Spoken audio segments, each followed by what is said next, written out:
Morning, Shed Talk, keep evolving. Still got the coffee going. Decaf this one. The one before wasn't. So, I've had a super duper interesting week. I spoke to some great people. I've had a lovely connection. And talking to my brother and sister-in-law in Scotland, and spoke about EFT, emotional freedom techniques. And I spoke to some other people around waking up with purpose. What happens when you don't wake up and you don't have purpose and you don't have a goal? Especially when we're in this bit of mayhem like we're in with the COVID, and people are getting into different routines, not the norm to what they're used to.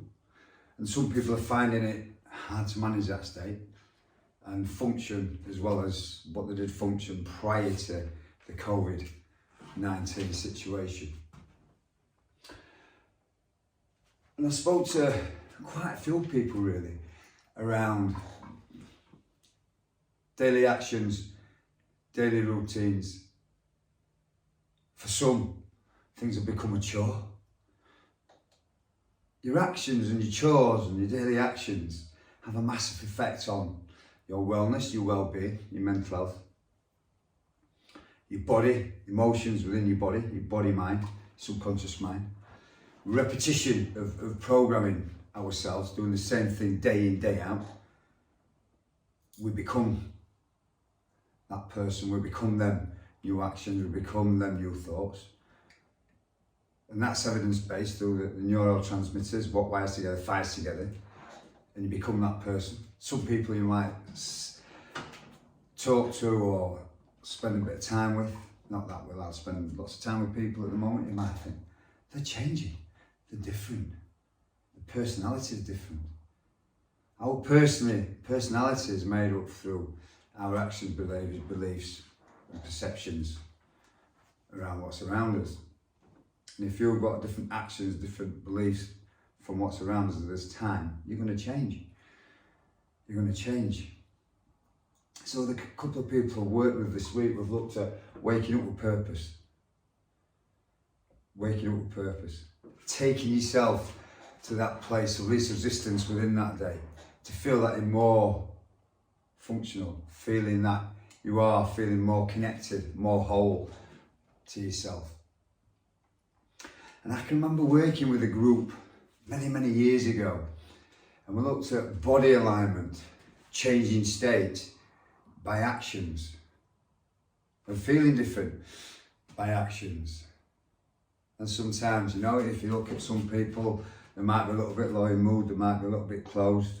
But then you've got to have an understanding of that person, because sometimes if you think somebody's closed, they might just be cold, or that might be their comfortable position.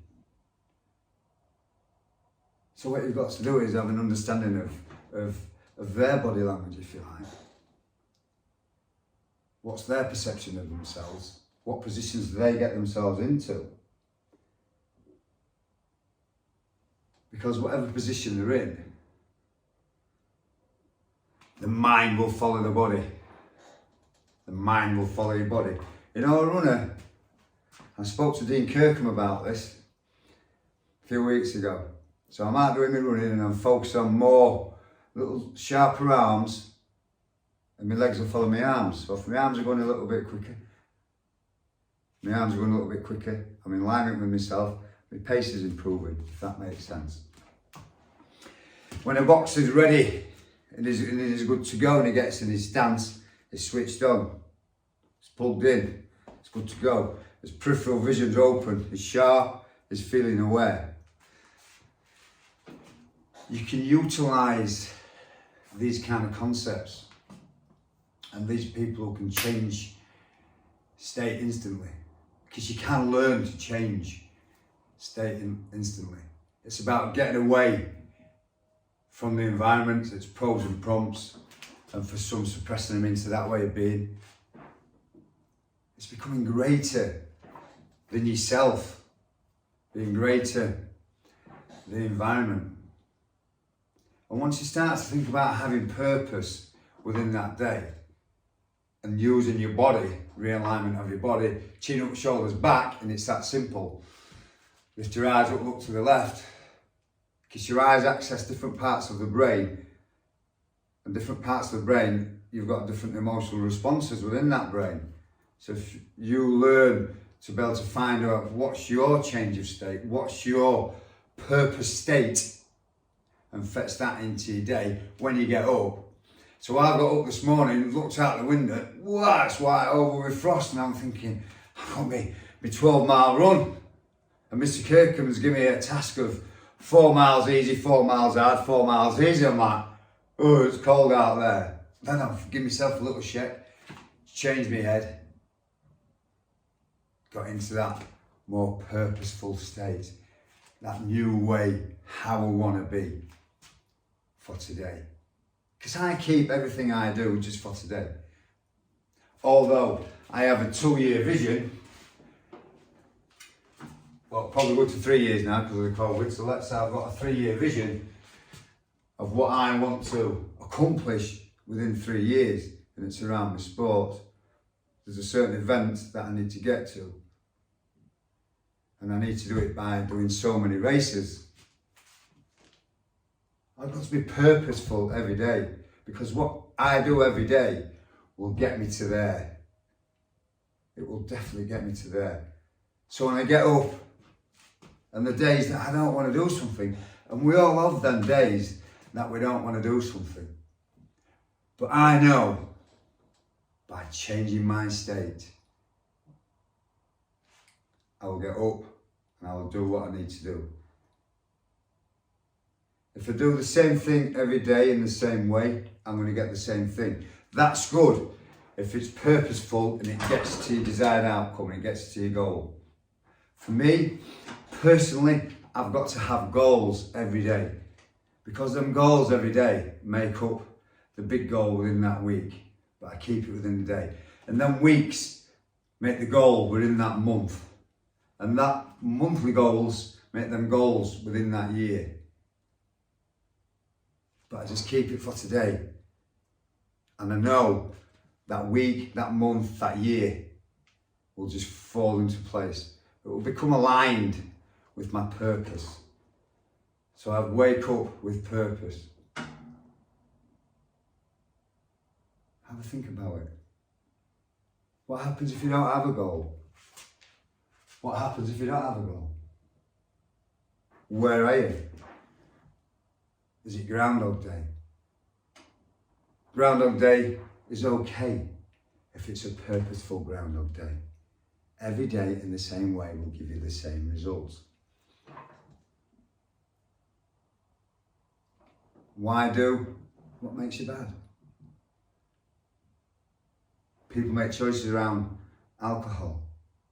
People's alcohol have started to increase over the periods that we've been in lockdowns and different tiers.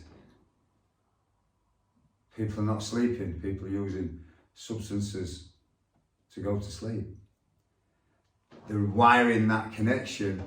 I need this to relax, I need this to sleep. I'm bored, I'll have a drink. The problem with that, it becomes an addiction. What comes with addiction? Holy shit can come with addictions. If something's not serving you well, you need to change it. You need a different purpose. You need a different way of doing things. You need a greater understanding of what you're doing, what's the cost and benefits to you. Don't go into things blind, because your eyes will only give you what's in front of you. Your eyes will only evidence to support your beliefs, your internal world, and you'll start to see it in your external world. I've said it before, if you want to buy a house, all you see is there's houses for sale. You get that new car, you didn't realise how popular your car was. You start to see your cars. If you start to fall out with people, you'll start to see other people falling out with people. All this has already been there. But what's happening in your internal world, you will see a reflection of your external world. You'll lock onto it. And the more you lock onto it, it just evidences where you are. You need to wake up with purpose. What do I get from my goal? What's the cost and benefits of my goal? How does it affect my immediate environment? What's the benefits of them in my 3-year plan, in my 3-year goal? For me, I know, linking it to my exercise and my wellness, if I'm good, they're good. I'm more functional as a dad. I can be more present. I can be more present with people around me.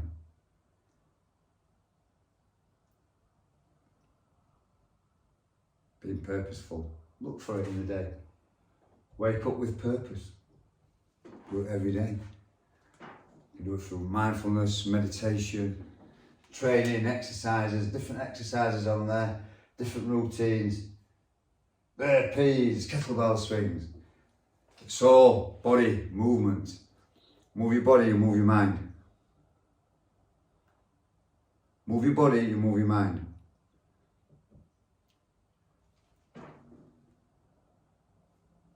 Thoughts for today.